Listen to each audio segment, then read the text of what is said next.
আমার বোন এসেছে। আল্লাহ, শ্বশুরের গুদামে এত সুন্দর প্রোডাক্ট থাকতে থাকতে আমি একটা যাচ্ছেতাই জিনিস নিয়ে চলে এসেছি। বোন, এটা তো জামাই বাবু। ও সোনা, আমি যেন কিছু দেখতে পাচ্ছি না।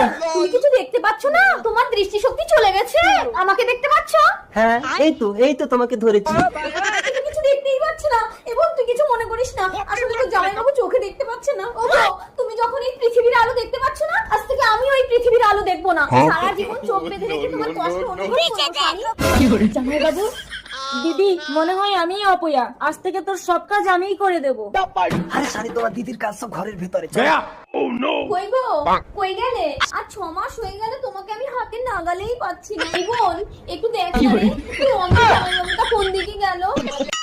এই বোন, তুই পেট এত ফোলা কেন রে? আমি কি জানি, জামাইবাবু তো বেলুনে হাওয়া দিয়েছে। আমি তো চোখে দেখি না, কোনটা তোমার বোন আমি কি করে বুঝবো সোনা?